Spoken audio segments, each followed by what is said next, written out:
여러분 혹시 알리야라고 하는 말씀을 들어본 적이 있습니까? 요즘에 굉장히 아는 사람들 가운데서는 많이 회자되고 있는 히브리어입니다. 알리야 무슨 뜻일까요?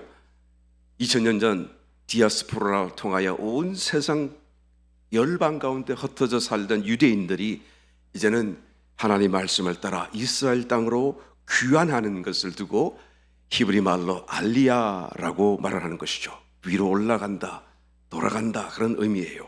그래서 알리야가 지금 굉장히 이제는 융성하게 또 활발하게 우리가 알든지 모르든지 또 아는 사람들 가운데는 굉장히 회자되고 있고 또 크게 일어나고 있는 것을 보게 됩니다. 특별히 우크라이나 사태를 통해서 이 알리야가 더 주목받고 더 많은 사람들이 이 알리야라고 하는 귀환 운동으로 참여하고 있는 것을 보게 되는데요.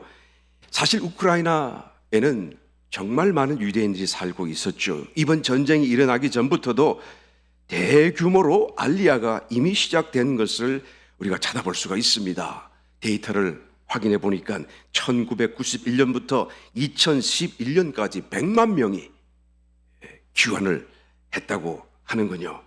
이제 전쟁이 났으니까 더 불안하니까 또 더 자기들을 대우하지 않으니까 어떻게 합니까? 이제는 알리야가 더 심하게 더 왕성하게 일어나지 않겠습니까? 그러나 여러분 한번 생각해 보시길 바랍니다. 우크라이나 지역에 1000년 세월 동안 이미 유대인들이 그 속에 들어와서 살기 시작했고 이제는 1000년의 세월 동안에 우크라이나의 생활의 기반을 또 다졌고 1000년의 세월을 지나오면서 이제는 유대인이면서 우크라이나인 같은 그런 동화되어져가는 그 삶의 터전을 버리고 알리야 한다라고 하는 것은 얼마나 사실은 힘들 수밖에 없는 일이겠습니까? 사실은 기적 같은 일이다라고 우리는 말할 수밖에 없습니다. 이스라엘이 독립한 것도 나라를 잃었다가 2000년 만에 독립한 것도 기적 중에 기적이겠지만 그러나 그 이후로 이제 귀환하는 것도 사실은 여러분 기적 같은 사건이 아닐 수가 없다라는 것입니다. 에스겔서 39장 28절 말씀해 보니 전에는 내가 그들로 사로잡혀 열국에 이르게 하였거니와 후에는 내가 그들을 모아 고토로 돌아오게 하고 그 한 사람도 이방에 남기지 아니하리니 그들이 나를 여호와 자기들의 하나님인 줄 알리라. 하나님이 미리 말씀하시기를 너희들이 디아스포라로 흩어졌다가도 때가 되면 내가 다 고토로 돌이키게 할 텐데 그런데 어떻게 한다고요? 그 중에 한 사람도 이방에 남기지 아니하겠다. 여러분 과연 이것이 가능합니까? 과연 이것이 이대로 말씀 그대로 정말로 한 사람도 남지 않고 이스라엘로 돌아갈 수가 있을까요? 지금 현재 디오스파라로 전 세계에 흩어진 유대인들은 800만 정도로 추정을 합니다. 이스라엘 백성도 유대인들을 전체로 1400만으로 계산을 하는데 그 중에 600만은 이미 이스라엘에 돌아와서 살고 있고 그리고 800만이 전 세계에 흩어져 있어요. 그 중에 대부분 그 600만에 가까운 숫자가 이 미국 땅에 살고 있죠. 2000년이 지났습니다. 특히 여러분 미국 같은 이런 좋은 곳에서 사는 사람들이 이보다 더 못한 곳인 이스라엘이 어느 정도 잘 산다고 할지라도 더 못한 곳인 그곳으로 돌아간다는 것이 쉬울까요? 그런데 여러분 우크라이나 사태를 통해서 지금 그쪽으로 이제는 나는 갈 수 없다고 하던 사람들도 이제는 그 자리를 털고 일어나서 이스라엘로 귀환하는 모습을 보고 있지 않습니까? 우리가 지금 이 사태를 통하여서 하나님의 말씀이 이루어지고 가고 있다는 것을 우리가 보고 있다는 것입니다. 성경 말씀은 그대로 반드시 이루어지게 될 것입니다. 그것도 여러분 조만간 이루어질 것을 우리가 보게 될 것입니다. 정말로 한 사람도 남지 않고 이스라엘로 유대인이라고 하는 사람들은 다 돌아가게 될 것을 저는 분명히 믿습니다. 왜요? 성경이 말씀하고 있기 때문에. 이제는 정말 그 성경이 말씀하는 마지막 시간표 재림의 때를 우리가 살고 있습니다. 오늘 봉도하신 본문 말씀 속에 주님께서 오시되 생각지 않은 때 그때 주님이 오실 것이다. 과연 우리는 이때를 살며 어떻게 준비해야 되는 것입니까? 말씀을 통하여 다시 한번 이 시대를 분별하고 우리의 마음을 새롭게 다잡고 주님 말씀 안에 믿음 안에 또한 우리의 마땅히 가야 할 길을 가서 주님 오시는 그날에 곧 만나는 그날에 우리가 준비된 자로서 주님을 영접할 수 있는 놀라운 축복이 되시기를 예수 이름으로 축원합니다. 주님이 말씀하십니다. 우리가 가장 먼저 해야 될 것이 무엇입니까? 35절 허리에 띠를 띠고 라고 말씀해요. 재림을 맞을 준비를 어떻게 됩니까? 허리에 띠를 띄어야 되는 것입니다. 허리에 띠를 띈다고 하는 것은 일할 준비를 한다는 그런 의미죠. 유대인들의 그 당시의 옷은 속옷과 겉옷이 있습니다. 속옷이라고 그래서 뭐 정말 깊은 속옷이 아니고 그냥 속에 있는 옷. 깊은 속옷은 따로 다른 말이 있어요. 그러니까 속옷은 그냥 안에 있는 옷, 편안하게 있는 옷이고 겉옷은 정말 두꺼운 옷으로서 그냥 덮고 이불 같이도 쓰고 뭐 하여튼 여러 가지 동료로 겉옷이 없는 가난한 사람들이 많았죠.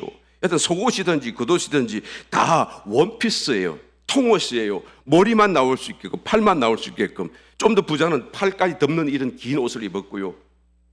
여하튼 원피스 통옷이에요. 그래서 이것을 허리에 띠를 띠지 아니하게 되면 여러분 이것이 옷이 널풀거려 가지고 뭐 일을 할 수가 없는 것이죠. 집안에서는 띠를 매지 않고 편안하게 있다가도 일을 하거나 길을 나서야 될 경우가 생기면 반드시 허리에 띠를 띄어야만 되는 것입니다.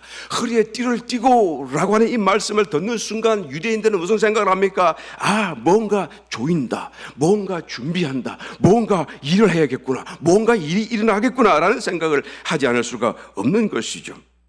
어떤 일입니까? 주님을 맞이하는 일, 재림하시는 주님을 맞이하는 일을 위해서 너희가 지금 허리에 띠를 띄어야 된다라고 말씀합니다. 37절 말씀에 그런 사람에게 주님이 약속을 하시기를 주인이 와서 깨어있는 것을 보면 그 종들은 복이 있으리로다. 그러니까 허리에 띠를 띠고 사는 사람들이 깨어있는 사람이라고 주님 말씀하시는 것이죠.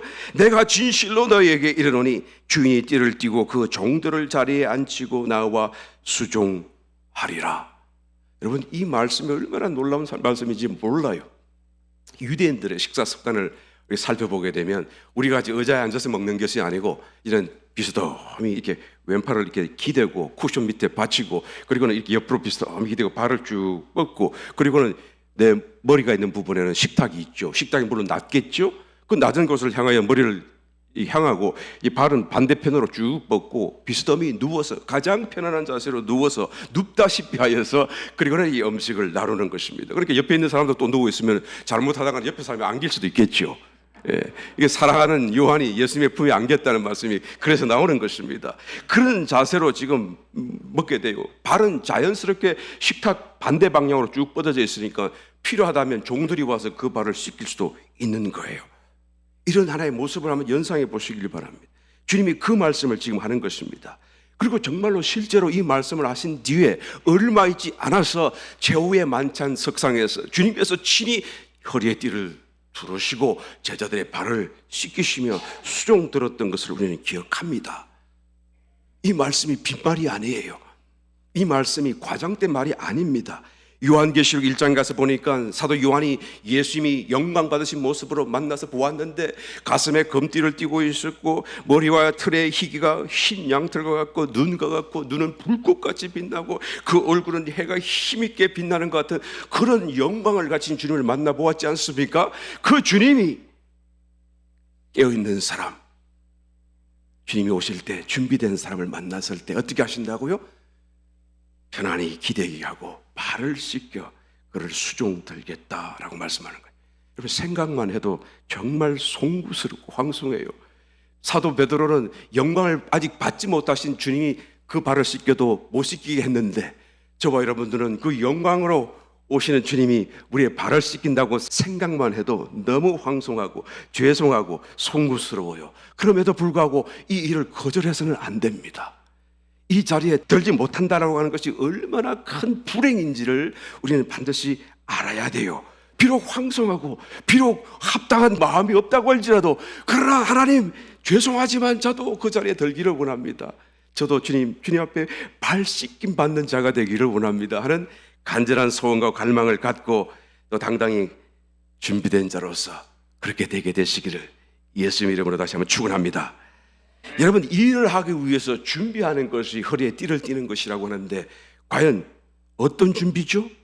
재림을 위하여 재림하시는 주님을 맞을 준비를 하는 것이다 라는 것입니다. 존 웨슬리, 여러분 잘 아시죠? 감리교회 창시자입니다. 존 웨슬리에게 어떤 사람이 물었습니다. 목사님, 만약 주님이 오늘 밤에 오신다고 한다면 목사님은 오늘 하루 동안 무엇을 하시겠습니까? 라고 물었더니 이 목사님이 그냥 주저없이 대답하기를, 나는 오늘 하던 그대로 설교 준비할 것이고, 그리고 또 예정된 대로 신방하게 될 것입니다. 그리고 그것을 다 마치고 나면 오늘 집에 들어와서 보통 때보다 30분 먼저 일찍 잠자리에 들겠습니다. 왜 30분 먼저 갑니까? 주님이 오신다고 하니까 내가 마음으로 주님을 생각해보고 기도하는 그 시간을 조금 더 갖기 위해서 30분 먼저 잠자리에 들겠습니다 라고 대답을 하더라는 거예요. 여러분, 만약 누구라고 할지라도 자기의 삶이 내가 지금 주님 오시는 그날에 주님이 당장 오신다고 하여도 내 사는 삶이 달리 바꿀 것이 없고 달리 고칠 것이 없고 달리 버릴 것이 없다고 한다면 여러분, 그 사람의 삶은 어떤 삶일까요? 재림의 주님, 주님을 맞을 수 있는 준비된 삶을, 준비하는 삶을 살고 있다라고 말할 수밖에 없지 않겠습니까? 우리의 삶은 오늘 하루를 살고 또 어저께와 내일을 사는 그 하루의 모든 일정과 일들이 주님 오실 때 전혀 부끄럽지 않고 또 주님 오심을 위하여 준비하는 일이라고 우리는 과감하게 말할 수가 있을까? 한번 살펴보시기를 바랍니다. 한국에 얼마 전에 다미 선교회라고 아주 잘못된 교훈 속에 종말을 잘못 가르친 교회가 있었었죠. 이단은 아닙니다만 잘못 가르쳤어요. 하나님이, 주님이 곧 오신다는 그 날짜를 자기 임의대로 정했어요. 그리고 그 날을 위해서 막 자기 집안에 있던 그런 모든 거 다 팔고, 집도 팔고 밭도 팔고 자동차도 팔고, 그리고는 흰옷을 사다가 흰옷 입고, 왜 흰옷을 입는지 모르겠습니다만 여하튼 흰옷을 입고, 그게 세마포 오신 줄로 생각하는가 보죠. 여하튼 흰옷 한복을 입고 교회 와서 장구치고 춤추고 그리고 주님 오시길 기다렸던 교회가 있었죠. 여러분, 그렇게 하는 것이 정말로 주님이 오시는 재림의 주님을 준비하는 것이 맞다고 한다면, 그러면 그때만 할 것이 아니고 그 전부터 그렇게 살았었어야죠.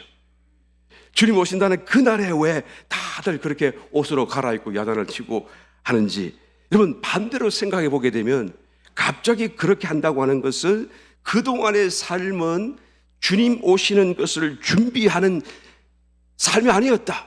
내가 보기에도, 우리가 보기에도 그런 삶은 준비하는 삶이 아니었다라는 것을 반증하는 사건이 아니겠습니까? 여러분, 그렇게 하는 것이 올바른 준비가 아니라는 것을 저와 여러분 너무나 잘 알고 있습니다. 주님은 어떻게 하라고 말씀하십니까? 건신하고 깨어있으라, 절제하라 라고 말씀하는 것을 보게 됩니다. 이것이 허리에 띠를 띠는 거예요. 누가복음 21장 34절 말씀을 봅니다. 너희는 스스로 조심하라. 그렇지 않으면 방탕함과 술 취함과 생활의 염려로 마음이 둔하여지고 뜻밖의 그날이 덫과 같이 너희에게 임하리라. 우리가 마음을 졸이고 정말로 건신하고 삶에서 모든 일을 마음대로 사는 것이 아니고 절제하며 살지 않고서는 어떻게 됩니까? 마음이 둔하여지게 된다 그 말이에요. 그리고 주님 오시는 그날이 나에게는 덫과 같이 준비되지 않은 채로 당할 수도 있다라고 주님이 경고하고 있는 것을 보게 되는 것입니다. 여러분, 이 세상살이는 어차피 어려움이 있고 염려할 것이 있고 정말 고민, 그런 왜 이런 것이 많이 있습니까? 있을 수밖에 없습니까? 죄 가운데 저주 아래 있기 때문에 그래요. 하나님의 나라가 아직 임하지 않았기 때문에 그럴 수밖에 없는 것입니다. 그러므로 이 세상을 사는 동안에 우리가 너무 마음을 문제로 인하여 쓰지 마시고, 또 반대로 너무 우리의 마음을 망만하게 풀어놓아서도 안 됩니다. 이 세상이 우리를 끌고 가는 방향은 절대로 신앙의 길이 아니기 때문이다라는 얘기예요. 하나님을 향하고 하나님께로 가기 원한다고 한다면 우리의 마음을 닫을 만큼 닫아 놓아야 돼요. 이 세상을 마음대로 들어오도록 방임하고 방만하게 열어놓아서는 안 된다라는 것입니다. 슈퍼마켓을 가고 백화점을 가고 내가 뭔가 살 물건이 있어서 간다고 할지라도 가기 전에 내가 무엇이 필요한지를 딱 to buy 리스트를 딱 정해가지고, 그리고 가가지고 착착착착착착 사가지고 딱 나와야 되지. 가면서 말이죠. 이것 한번 들어보고 저것 한번 들어보고 안 살 거면서 또 만져보고 온 데를 막 반나절을 돌아다니고 돌아오면 어떻게 됩니까? 이 마음이 방만한 거예요. 세상을 아예 확 열어놓는 거예요. 이 세상이 다 들어오니까 내 마음 속에 허리를 조매일 수 있는 띠가 없는 거예요. 그러면 내 마음이 세상으로 물들고 자꾸 둔하여질 수밖에 없죠. 주님이 오신다 내가 아무리 설교를 해도 이게 지금 왔다가도 그냥 싹 빠져버리는 것입니다. 이 가운데는 그런 분 한 분 없을 줄 믿습니다. 데살로니가전서 5장 8절로 9절 말씀, 우리는 낮에 속하였으니 근신하여 믿음과 사랑의 흉배를 붙이고 구원의 소망의 투구를 쓰자. 하나님이 우리를 세우시면 노하심에 이르게 하심이 아니요 오직 우리 주 예수 그리스도로 말미암아 구원을 얻게 하신 것이라. 하나님이 우리를 구원하신 것은 이제는 영생을 주실 뿐만 아니라 이제는 다가올 재림의 때에 정말 이기는 자로서 구원받게 하시고, 또한 그 바깥 어두운데 내가 쫓기지 아니하고 정말 주님과 더불어서 이기는 자로서 천년왕국 또한 다스리는 자가 되기를 주님이 원하시고 정하셨다라는 것을 말씀하는 거예요. 우리 모두가 다 여러분 그 자리에 들어갈 수가 있습니다. 주님 앞에 징계받지 않고 야단맞지 않을 수가 있어요. 물론 우리가 잘해서 그러기보다도 우리가 그저 주님 말씀대로 살았더니 주님의 언어로 덮어주셔서 우리를 그와 같은 이기는 자로 삼아 주신다는 말씀인 것입니다. 어떻게 해야 되죠? 믿음과 사랑의 흉배를 붙여야 된다. 구원의 소망의 투구를 써야 된다. 근신하고 절제하는 삶을 살아가는 그 사람에게는 믿음, 사랑, 소망이 정상적으로 작동하게 되어져요. 내가 세상을 향하여 내 마음을 방만하게 열어놓지 아니하고 산다고 한다면, 주님을 향하여 내 마음을 고정해 두고 있다고 한다면 내 속에 있는 믿음, 사랑, 소망이 저절로 작동을 하게 되는 거예요. 만약에 내 마음속에 믿음이 부족하거나 사랑이 부족하거나 소망이 부족하거나 그 중에 어느 하나라도 부족하다고 느껴진다고 한다면 그때는 근신하고 절제해야 될 때입니다. 믿음과 사랑 흉배라고 했으니 내 가슴 속에서 믿음이 막, 사랑이 막 이렇게 불결 떨시 부글부글 끌어올라야 돼요. 그런 분만 아멘 하시기 바랍니다. 할렐루야. 믿음과 이 사랑이 막 안아주고 싶고 만나고 싶고 그런 마음이 막 일어나야 돼요. 그 다음에 소망이 투구라고 그랬으니 내 머리에서 소망이 사라지질 않아야 되죠. 주님이 곧 오실 것과 영원한 내세의 그런 축복과 또 하나님과 더불어 살게 될 영원한 세상이 내 마음속에서 떠나지 않고, 이 세상은 헛된 것이고 지나가는 것임을 내가 잘 알고 있는, 내가 정말 방해하는 것이 없다고 한다면, 그래서 건신하고 절제함으로써 이 모든 것이 내 마음에서 떨어져 나간다고 한다면 그것이 마음의 허리띠를 졸라매는 것입니다. 허리에 띠를 띠고 주님 오심을 기다릴 수 있는 저와 여러분 되시기를 예수님이 축원합니다. 두 번째로 등불을 켜라고 말씀하죠. 허리에 띠를 띠고 등불을 켜고, 이 말은 등불을 준비하라는 말씀이 아닙니다. 등불은 이미 우리 속에 있어요. 잠언서 20장 27절 말씀을 보니 사람의 영혼은 여호와의 등불이라 사람의 기쁜 속을 살펴내라. 여기서 사람의 영혼이라고 그랬는데 영과 혼이 아니라 영의 spirit, 사람의 영혼 여호와의 등불이라 그랬는데 등과 불이 아니고 램프, 등이라 그 말이에요. 정확하게 그 원어적인 의미 속에서 사람의 영은 여호와의 램프, 등이다 그 말이에요. 그 불은 무엇입니까? 하나님 당신 자신. 그러니까 불이신 하나님이 우리의 영에 오시게 되면 그 영 안에서 빛이 되어 빛나게 된다라는 말씀이죠. 여러분 중생한 성도는 다 영이 살아났잖아요. 또 그 안에 하나님 내주하고 계시잖아요. 그러니까 성도라고 한다면 전부 다 등도 있고 불도 있는 것이에요. 그 주님의 말씀은 등불을 준비하라는 말씀이 아니고 등불을 켜라고 얘기한 거예요. 등불이 이미 가지고 있는 믿는 성도들에게 그냥 가지고만 있지 말고 그 등불이 불을 밝히고 빛을 낼 수 있도록 켜라고 말씀을 하고 있는 것을 보게 되는 것입니다. 불 대신 하나님이 우리의 영을 통하여 우리의 마음에 비치고, 또 그래서 우리가 어디서 와서 왜 살고 어디로 가는지 다 알고 내가 만나는 모든 세상의 삶의 문제들을 통하여서 낙심하지 아니하고 고닥을 내세를 바라보며 소망 속에 살게 하시고, 그리고 어떻게 합니까? 내 삶 속에 또한 빛이 되어져서 모든 만나는 사람들 가운데 내가 처한 환경 속에 정말 이 세상이 끝이 아니고 다시 다가올 하나님의 나라가, 영원한 나라가 있음을 그들도 알고 나도 알고 다 함께 깨어나는 이런 사건이 바로 여러분 불을 밝히는 거예요. 그래서 내 속에만 감추어두지 말고 그것이 빛이 되어 나타나도록 하라, 그 말씀을 하는 거예요.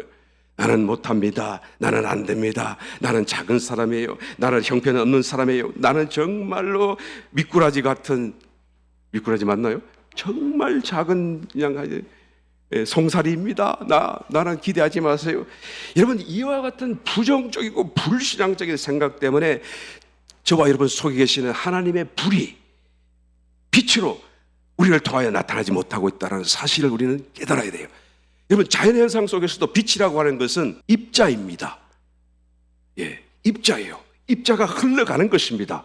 태양으로부터 빛의 입자가 흘러 이 지구까지 온 것입니다. 그래서 이렇게 환하게 밝게 만들어주는 것이죠. 태양에서 지구까지 거리가 얼마나 된다고요? 1억 5천만 킬로미터. 아주 공부를 열심히 하시는 분이군요. 그냥 금방 이 느낌을 가지죠. 굉장한 거리죠. 이 빛이 얼마나 빨리 갑니까? 1초에 30만 킬로미터를 달려요.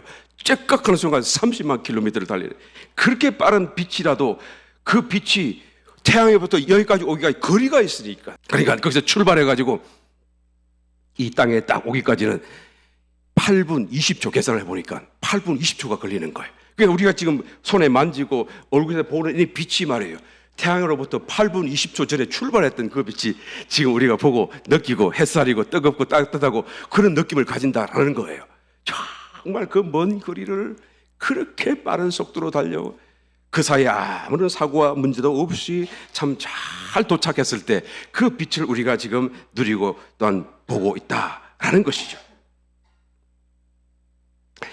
얼마나 귀중하고 생각하게 되면 얼마나 참 고마운 햇빛인지도 모르겠습니다. 그런데 여러분, 이렇게 멀리 힘을 다해 달려온 그 햇빛, 정말로 고맙고 감사하고 필요한 그 햇빛이 여러분 나뭇잎 한 장으로도 가려질 수 있다는 것을 여러분 생각해 보셨나요?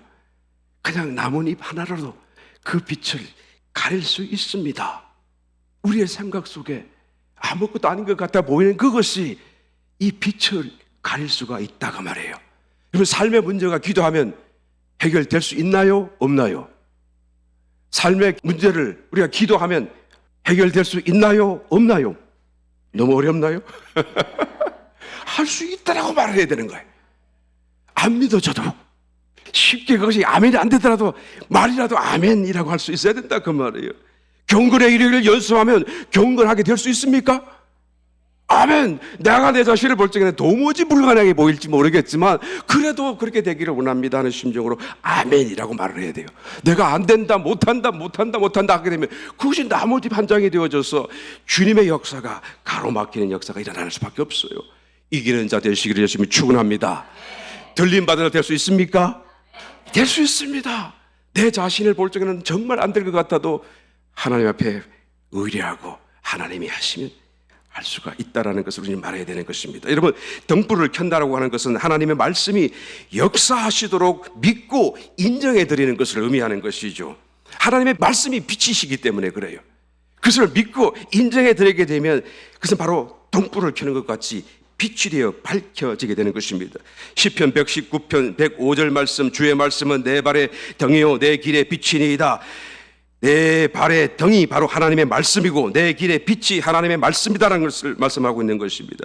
베드로후서 1장 19절 또 우리에게 더 확실한 예언이 있어 어두운 데 비치는 등불과 같으니 날이 새어 샛별이 너희 마음에 떠오르기까지 너희가 이것을 주의하는 것이 가하니라. 여러분, 이 확실한 예언이라고 하는 것은 성경 말씀이죠. 우리가 받은 이 성경 말씀이에요.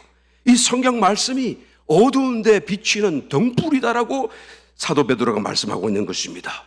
그 말씀이 우리의 가슴 속에 지쳐 들어오게 되면 우리는 어떻게 되죠? 그것을 믿음으로 아멘하고 입으로 시인하고 순종해야 돼요. 어떤 사람은 마음으로는 믿는데 입으로는 쉽게 시인을 못해요.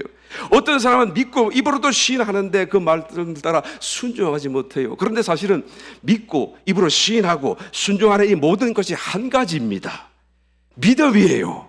이것이 다 이루어질 때 그 믿음이 온전한 믿음이 되는 것이죠. 그러므로 우리가 하나님 말씀을 대하여서 마음으로 받아들이고 입으로 아멘하고 그렇게 될 것이다. 내 속에 안 믿어져도 아멘, 아멘 신해야 되고, 그리고 그 말씀대로 살려고 하는 그런 정말로 간절함이 또 순종이 반드시 따라와야 되는 것입니다. 베드로가 예수님을 처음 만나는 그 순간 주님께서 내 그물을 깊은 곳에 던져라. 베드로가 뭐라고 대답했죠? 선생이시여, 우리가 밤이 맞도록 수고하였지만 얻은 것이 없습니다. 그렇지만 선생님 말씀하시니 그 말씀에 의지하여 그물을 내리다 하고 이제는 그물을 내렸어요. 이 말씀은 베드로가 그 주님의 말씀을 단박에 믿었다는 말씀이 아니에요. 그런 뜻이 아닙니다. 안 믿어집니다. 그러나 선생님이 하시니까, 내가 보기에는 비범해 보이시니까 뭔가 다를 것 같아서 내 생각으로는 도무지 안 될 일이지만, 그러나 선생님이 말씀하시니 그래도 환영합니다. 그 말씀대로 내가 한번 해보겠습니다. 그냥 억지로 내가 한번 믿어보려고 안간힘을 쓰는 모습이 바로 이 말씀이에요. 밤이 새도록 수고하였지만 잡은 것이 없지만은 말씀하시오니 그 말씀에 의지하여 그물을 내리리다. 내리더니 갑자기 물줄기가 팍팍 튀기 시작하면서 그냥 이 그물이 팍 당기면서, 그런데 당기는데 점점 더 무거워지는 거예요. 혼자 버티기 어렵습니다. 이 물고기들이 그전에는 밤새도록 한 마리도 없더니 어디 갔다가 지금 와가지고 이제 자꾸 건물로 뛰어드는 것 같아요. 점점 무거워지, 견딜 수가 없으니까 옆에 있는 친구 배 동료들에게 나를 도와라. 뒤 배가 달려와가지고 같이 돕고 같이 당기고, 그리고는 그것을 끌어올리는데 억지로 하여튼 끌어올렸습니다. 건물이 찢어지려고 그래요. 그래서 이 배도 채우고 저 배도 가득 채우고, 그런데 생각이 들었습니다. 이런 일이 내 평생에 한 번도 없었잖아. 어떻게 밤에도 아니고 이 낮에, 밤에도 안 잡히던 것이 이 낮에 이렇게 잡힐 수 있지? 내가 나 평생에 건물이 찢어지도록 잡아본 적이 있었던가? 가만히 생각이 깜짝 놀랐습니다. 그리고는 그 말씀을 하셨던 주님을 다시 돌아보게 되죠. 그리고 그분이 정말 보통 분이 아니라는 것을 깨닫고 어떻게 합니까? 그 발 앞에 뛰어가서 조아리고, 나는 죄인입니다. 나를 떠나소서. 그러니까 그전에는 선생으로 보이는 것이 이제는 주님으로 보이는 것입니다. 이제는 하나님같이 보이는 것입니다. 그래서 엎드려가지고 나는 죄인입니다. 내 죄를 생각나게 하십니다. 떠나가소서라고 말하는 것을 보게 됩니다. 여러분, 이 베드로가 정말 처음부터 주님이 하셨던 그 말씀을 믿었다라고 한다면 이처럼 놀라지는 않았을 것입니다. 그렇잖아요? 믿었으니까, 그렇게 될 줄 알았으니까. 그런데 그렇게 놀란 것은 처음에는 믿지 않았다는 얘기예요. 믿을 수가 없었다는 얘기예요. 그럼에도 불구하고 그 말씀에 안 믿어지지만 아멘 하면서 순종하였더니 그 태도가 하나님의 역사를 일으키는 놀라운 축복이 된 것을 증거해 주고 있습니다. 이것이 등불을 켜는 거예요. 이것이 등불을 켜는 것입니다. 여러분, 성경을 읽다가 또 기도를 하다가 또 예배를 통하여 말씀을 듣다가 주님이 하시는 말씀 같다는 생각이 들거든 어떻게 해야 되죠? 그 말씀 붙들으세요. 그냥 아이고 은혜 받았다고 넘기지 마시고 그 말씀을 붙들고 살아가시기를 열심히 축원합니다. 그 말씀과 더불어 대화하시기를 열심히 축원합니다. 그 말씀대로 살았는데 안 되면 왜 안 되는지를 주님 앞에 물어보시기를 바랍니다. 그럴 때 주님이 말씀하실 것이고, 지금 그 말씀대로 되고 안 되고를 떠나서 그 이전에 그 말씀이 내 삶의 빛이 되시고 내 삶을 빛 가운데 인도하시고 내 삶을 주님께로 더욱더 가까이 준비된 자로서 가까이 이끄시는 하나님의 역사와 능력이 된다는 것을 우리는 알아야 되는 것이죠. 성막 성소의 그 등불을 하나님이 명령하시기를 제사장에게 아침 저녁으로 간금하라. 왜요? 끄지나 안 끄지나 안 끄지도록 간금하라. 우리의 마음속에 들려지는 하나님의 말씀을 여러분 너무 쉽게 넘기지 마시고 그 말씀을 붙들고 그 말씀과 함께 살아가시기를, 그 말씀이 빛이 꺼지지 않게 되시기를, 그래서 등불을 켜고 주님 오실 때까지 다시 이런 많은 체험들이 우리의 삶 가운데 체험되시기를 예수님을 축원합니다. 빛은 여러분 비치기만 하면 가만히 두어도 스스로 굉장한 역사를 일으킵니다. 우리의 삶과 마음에 하나님의 말씀이 역사하실 수 있도록 여러분 시인하고 환영할 수 있게 되시기를 예수 이름으로 축원합니다. 세 번째 마지막으로 서 있으라고 말씀합니다. 35절 허리에 띠를 띠고 등불을 켜고 서 있으라. 서 있다라고 하는 것은 기다리는 마음의 상태를 의미하는 것이죠. 허리에 띠를 띠고 손에는 등불을 들고 그리고 내가 서 있어야만 한다고 한다면 여러분 무엇을 다르게 할 수가 있을까요? 주인을 기다리는 일 외에 다른 어떤 일을 할 수가 없을 것입니다. 자신의 몸이 비록 문 안에 들어와 있고 서 있을지라도 자신의 마음은 문 바깥으로 향하여 있을 것입니다. 문 안에서 어떤 일이 일어난다고 할지라도 내 마음의 관심은 별로 또한 가지 않을 거예요. 왜요? 내 관심과 또한 마음의 초점은 문 바깥으로 향해 있기 때문에요. 그래서 문 바깥에 무슨 일이 일어날까, 무슨 소리가 날까, 내 마음이 계속하여 그곳을 향하여 있기 때문에 여러분 허리에 띠를 띠고 등불을 켜고 서 있는 그 사람은 반드시 이기는 자로서 주님을 맞이하게 될 줄 믿습니다. 본문 말씀 36절 말씀에도 너희는 마치 그 주인이 혼인집에서 돌아와 문을 두드리면 곧 열어주려고 기다리는 사람과 같이 되라. 곧, 그러니까 지체 없이 말해요. 완전히 준비된 상태라는 것을 얘기하는 것이죠. 그런 사람이 주님의 인정과 축복을 받게 된다라고 말씀하는 것입니다. 서 있으라고 하는 이 말씀은 우리의 마음의 상태를 되돌아보게 하고 깨워 주시는 말씀이에요. 이 말씀을 하기 바로 직전에 어리석은 부자의 비유를 하셨습니다. 그 어리석은 부자가 왜 어리석다고 말씀하셨습니까? 자기가 소출이 많아서 번 것이 많아서 또한 그죠? 재산이 갑자기 늘어나니까 그 재산을 어떻게 관리할까 고민하다가 더 크게 곡간과 헛간을 짓고 거기다가 잔뜩 쌓아두고 그리고는 자기 스스로에게 말하기를 자, 내 영혼아 내가 여러 해 쓸 것을 많이 다 준비해 두었으니 너는 이제부터 마음을 편안히 하고 그리고 쉬고 먹고 마시고 즐기면서 살아라 라고 말을 하더라는 거예요. 여러분 왜 이 사람이 어리석다고 말씀하죠?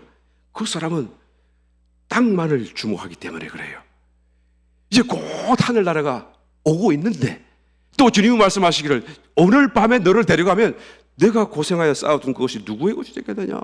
이 어리석은 사람아 라고 주님께서 말씀하시는 것을 보게 됩니다.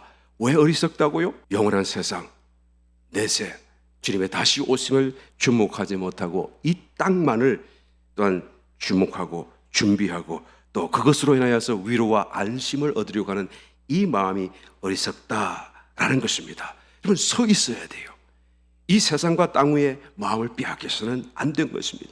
그것에 위로를 삼아서도 안 되는 것입니다. 서 있다라고 하는 것은 무엇을 하는 것이 아니죠. 우리의 마음이에요. 기다리는 마음의 상태를 의미하는 것입니다. 마음의 초점이 주인을 기다리는 일에만 집중되어 있는 것을 의미하는 것입니다. 주인이 돌아오게 되면 즉시 어떤 일을 하게 되겠죠. 그런데 그 일도 가만히 생각해 보게 되면 별로 큰 일도 아니에요. 사실 일이라고도 할 수 없을 것 같은 일들이에요. 주인이 왔습니다. 문을 열어드리는 거예요. 집 안으로 모셔드립니다. That's it. 그게 일이라고 할 수가 있을까요? 물론 큰 감격이고 기쁨이겠지만 일이라고 할 수가 있을까요? 그런데 이 일을 일 같지도 않은 이 일을 위해서 주님이 뭐라고 말씀합니까? 허리에 띠를 띠고 등불을 손에 들고 그리고는 서 있으라. 이것을 위해서 마냥 기다리고 마냥 서 있어야 된다라고 지금 말씀하고 있는 거예요. 이상하지 않아요?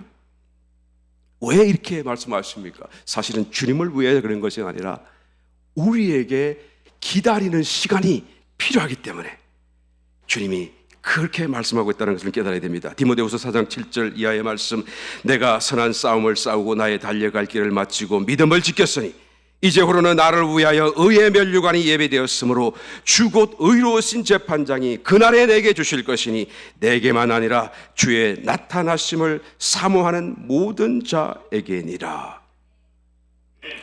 여러분 이 말씀이 이상하지 않아요? 사모하기만 하면 모두에게 면류관을 주시겠대요. 사도 바울과 같은 면류관을 주시겠다라고 말씀하는 것입니다. 나는 별난리 한 일이 없는데 나는 사도 바울과 비교조차도 할 수가 없는데 그런데 사도 바울이 받은 그 면류관을 사모하는 모든 자에게 주신다라고 사도 바울이 말씀하고 있는 거예요. 여러분 사모하는 그 마음이 얼마나 중요한지 모릅니다. 우리의 생각하는 그거하고 너무나 다를 정도로 그 사모하는 마음이 정말로 중요하고 정말로 우리에게 필요하다는 것을 이 말씀을 통해 우리는 깨달아야 돼요. 우리의 마음이 재림하시는 주님께로만 집중되어 있기만 하면, 그래서 주님이 우리 속에서 뭔가를 하시는 거예요. 우리의 마음이 집중되어 있으면 그 집중된 마음으로 주님이 들어오셔서 길 삼아 들어오셔서 우리 속에서 무언가를 하시는 것이죠. 주님이 하시는 주님의 어떤 역사, 그 역사를 뭐라고 그럽니까? 어려운 말로 성령의 열매. 주님이 하시는 모든 일이 성령의 열매가 되는 것입니다. 여러분, 성령의 열매는 성령이 맺으시는 열매예요. 우리가 스스로 맺을 수 있는 열매가 아닙니다. 우리가 할 수도 없어요. 믿으시면 아멘.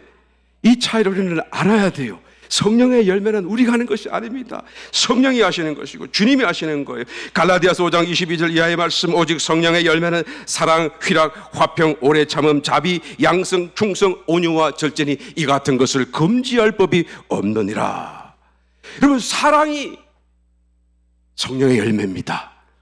이 말씀은 사랑을 행함으로써 어떤 얻게 된 어떤 성과와 결과와 업적을 열매라고 말하는 것이 아니에요. 그 사랑 그 자체가 성령의 열매라고 말하는 것입니다. 충성, 하나님 안에서 참으로 온갖 모양으로 충성했을 때 충성의 결과로 만들어졌던 어떤 결과가 성령의 열매가 아니라 그 충성 자체가 성령의 열매라고 말하고 있다는 것을 주목해야 돼요. 할렐루야. 이 짐승들 가운데 가장 충성한 어떤 짐승이 있다고 한다면 어떤 것이 언뜻 생각납니까? 저는 소가 생각이 나요. 제가 소띠입니다. 또 이 소가 딱 생각이 나요. 그래서 더 좋아해요. 이 소는 하루 종일 주인이 시키는 대로 일을 하지 않습니까? 이게 때때로 막 짐을 지어도 그냥 말하지 않고 가더라도 앞만 보고 가고 그냥 이랴 하면 아무 군소리 없이 그냥 가는 것입니다. 밭을 갈 때 무거운 쟁기를 걸고 그 땅을 깊이 파고들어 얼마나 힘들어요. 예? 어떤 때는 눈물이 날 것입니다. 아마 소도 신세 한탄할 때가 있을 거예요. 모르긴 몰라도. 그런 소가 한데 눈물은 흘릴지언정 결코 불평하는 적이 없어요. 살았을 때는 일만 하다가 그것이 끝난 게 아니잖아요. 죽으면 또 어떻게 해요? 가죽은 가죽대로 뭐 벨트다 그 다음에 고기는 뭐 부위별로 따라서 뭐 갈비살, 불고기, 뭐 설렁탕, 국밥에다 우족에다가 꼬리곰탕. 그뿐이 아니잖아요. 내장 전부 갖다가 부를 게 없어요. 효도, 막 간도, 위도 뭐 다. 예, 곱창 좋아하시는 것 같으네요. 예. 한 번도 버리는 게 없어요. 그러니까 이 소를 볼 때마다 묵상해 보게 되면 소는 전체 그 덩어리가 충성 같아요. 그 전체가 충성 덩어리 같아요. 그가 무슨 일을 하는 게 중요한 것이 아니라 그의 존재 자체가 충성 덩어리로 되어 있는 것 같아요. 저와 여러분들이 이런 사람이 되어야 됩니다. 할렐루야. 이와 같은 덩어리가 되어야 되는 거예요. 사랑, 희락, 화평, 오래 참음, 자비, 충성, 양성, 온유, 이런 모든 것들이 내 모든 존재로 이루어져서 찔러면 충성이 나오고 그냥 사랑이 나오는 존재로 바뀌어져야 될 것입니다. 어떻게 할 때요? 서 있을 때 주님이 하십니다. 할렐루야. 우리 자신을 주님을 기다리고 주님께 내어 맡기고 주님이 역사하시도록 주님을 환영하고 주님을 우리 마음속에 모셔드릴 때 주님이 하시는 거예요.